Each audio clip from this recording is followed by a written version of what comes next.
All right, moving on. Let's talk about the 7 major thyroid patterns. And there you see all of them listed, and we'll be going into them in more detail. I want you to focus on that asterisk at this point, though. Primary hypothyroidism, which is number 1, is the only one that can be successfully treated with any amounts of success, meaning that your symptoms seem to go away with medication. Okay, so most of you, if not all of you, who are listening to this presentation or watching it are going to fall into one of the other 6 categories. So the very first one is primary hypothyroidism, and I've given you some lab ranges up there. We talked about, in a previous presentation, we talked about the TSH levels, thyroid stimulating hormone. TSH is a hormone produced by your pituitary, and basically it's a hormone that is produced by the pituitary to tell the thyroid to get working. It's kind of like a kick in the pants. You're lazy, pick it up. TSH should be higher, if it is higher than 3, we're looking at a primary hypothyroidism problem.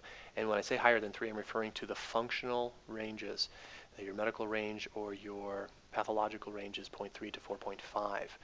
So this is the only pattern of the 3 that may need hormone replacement therapy. And even with that, you've got about a 17% success rate with utilizing the drug there. Hypothyroid symptoms, that's italicized because this is not necessarily a true thyroid problem. Hypothyroid symptoms secondary to pituitary dysfunction. Now recall again, the pituitary is an area of the brain that produces hormones, the TSH, to stimulate the thyroid to work harder. Now TSH labs functionally should fall, if they fall less than 1.8, and if your T4 is greater than 6, these are functional values, we could be dealing with a pituitary dysfunction that's contributing to the thyroid not working like it's supposed to. And what causes that? I've got a list of some things up there: chronic stress, poor sleep, infection, liver dysfunction, hormonal imbalances, toxicity. SAD stands for the Standard American Diet, poor digestion. Look at this. This is interesting. Medications can even cause a feedback which kind of shuts down the pituitary function in this area, and one of those can be Synthroid. Wow, the very medication you're supposed to take to make the problem better. Estrogen creams are going to have an impact on this, birth control pills. There are side effects with all these drugs that we take. Another big one is this one down here, worn out adrenal glands. Your adrenal glands are critical in their role here, and we'll touch on these a little bit later too. Third one is thyroid symptoms, again italicized symptoms due to underconversion. Remember we talked about how T4, which is the inactive form of thyroid hormone, needs to be converted into T3, so we have an underconversion, not enough of it is being converted. So your labs may show up normal T4, which is a range of 6 to 12, but all of your T3 is less than 85. So the gland is making enough T4, but there is a decrease in the conversion of it from the T4 to the active form of T3. Now, your adrenal glands are your stress glands. And when your body responds to stress, it's going to produce more cortisol. Cortisol, elevated levels of cortisol, is going to lead to higher amounts of inflammation in the body, which is also going to suppress and cause less T4 converted into T3. So chronic inflammation is what we're talking about here. And I would venture to say that many of us have more inflammation than we realize. Now, chronic inflammation doesn't mean that I have a knee that's swollen and it's behaving poorly. It's all bad and it's hot. Chronic inflammation can be fatigue, can be run down. We could be eating foods that we're sensitive to, and we've got a gut inflammation stuff going on. Now, the big danger here, and we're going to kind of roll the calendar forward here, is that long-term inflammation in the body can be damaging to an area of the brain called the temporal lobe. And damage to the temporal lobe is going to lead to short-term memory problems. You can't move short-term to long-term memory, and so you can't seem to remember things like you would like to. You may have words that are kind of stuck on the tip of your tongue and you can't get them out. That's a memory problem. Or you may have a list of 5 things you need to get from the supermarket, and if you don't write those 5 things down, you can't remember them when you get to the supermarket. Okay, this is a bad problem. It's not a funny thing. It's not a quirky thing. It's not, well, that's just the way I am, or I'm just getting older. No, it's you have a brain that's wearing down. Okay, this is actually the early stages of Alzheimer's, is when we see this high level of inflammation, which can be damaging to the hippocampal area, the temporal lobe, affecting short-term memory. Not a good thing. Number 4, thyroid symptoms due to overconversion. So this is kind of the opposite of the last one. So we have normal T4 would be your lab finding, and your T3 is less than 205. So we have too much active T3 is being made, and it's overwhelming the cells. Or there's too little TBG, which is the thyroid binding globulin. It's less than 18, which means there's too much free T3. So this can be tied in with blood sugar being too high. And we talked about it in an earlier presentation, the importance of blood sugar. So we have a situation now, blood sugar is too high. It's usually what we call like insulin resistance. And so the cells aren't listening to insulin. And this is going to lead to increased testosterone in women, polycystic ovarian syndrome, fertility problems, okay, overconversion, blood sugar problems.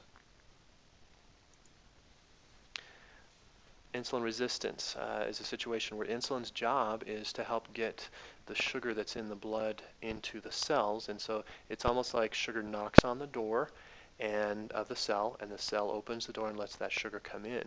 But the body cells become resistant, so the knocking takes place, but nobody home, nobody answers the door. So blood sugar stays elevated, and the blood sugar is not transferred to the cells for energy. And so now the blood has to convert triglycerides into energy. And triglycerides is a much more energy consuming pathway. And so when the body is not getting enough sugar from the blood, or it's not getting into the cells, and it has to turn to breaking down the fat or the triglycerides, and so you become more tired. You feel you feel fatigued instead of more energized. Fifth pathway is thyroid symptoms due to thyroid binding globulin. The TBG is elevated. Okay, now TBG is like the taxi cab, meaning that it takes the T3 and the T4 that have been produced by the thyroid, and it binds them to the protein, which is the TBG, and it carries them and transports them throughout the body.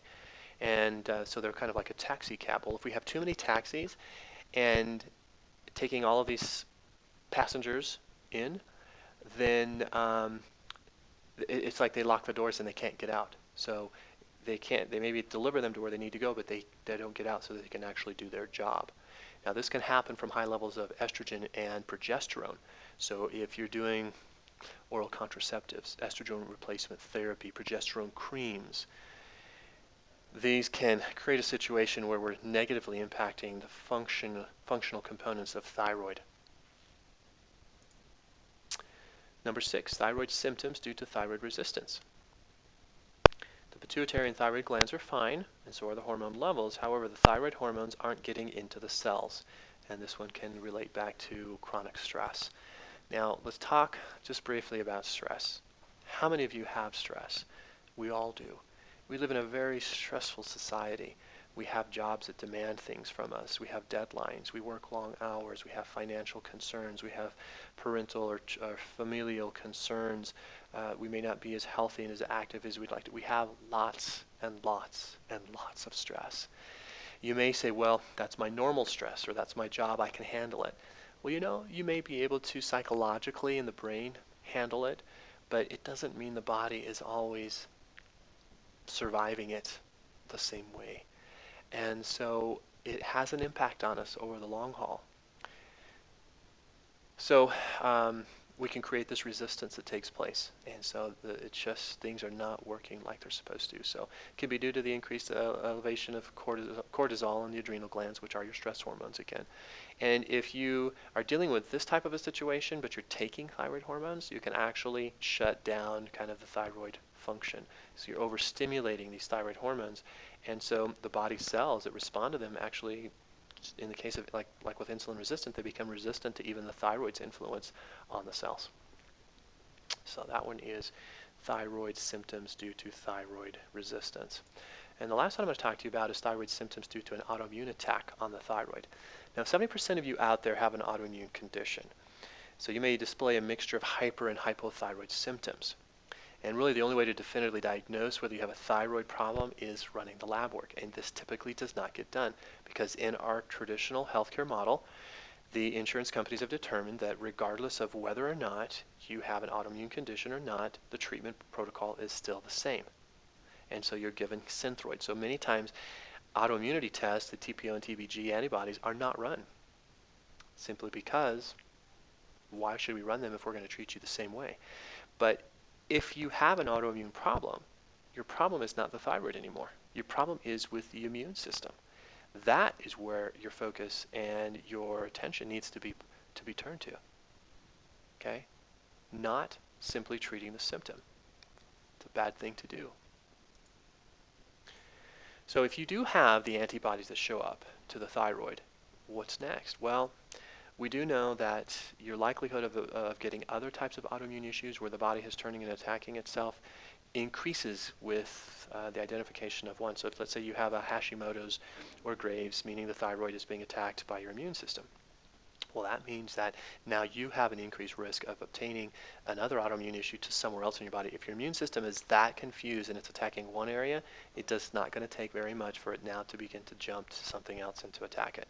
It could be attacking the nerves, leading to neuropathies, could attack the brain, leading to ataxias and balance problems, the joints, rheumatoid arthritis, small intestine, celiac disease. So it becomes a big hairy mess is what it becomes. You have got to identify and work on the problem. So conventional testing just focuses on the TSH and the T4. We pass through, or I mean, we covered a variety of different, in these different pathways of other types of lab findings that are critical for the overall evaluation of this. The problem that you're going to run into is when you take this data and you begin to get your try to get your medical doctor to run some of these more comprehensive tests. Like these would be more of what would cover like a true thyroid functional blood test. They're going to be resistant to it because it doesn't fit into their model. Because all they need to do is run TSH, and if TSH is elevated, we're going to put you on a thyroid stimulating hormone. Okay, but to really truly give that thyroid a good working over and evaluation to see, is it in the thyroid? Is it in the digestion? Is it in maybe the complications of other medications that I'm taking? Is there an overconversion? Is it an underconversion? Do I have antibodies that are telling that I have an autoimmune issue? These are the other types of tests that need to be run. So we've got TSH, total T4, free T4, total T3, free T3, reverse T3, the TBG levels, TPO, TBG, and TSH auto antibodies. These are all telling us if we have an autoimmune issue that's going on. So we've got to be more comprehensive in our approach if we are wanting to remedy this problem.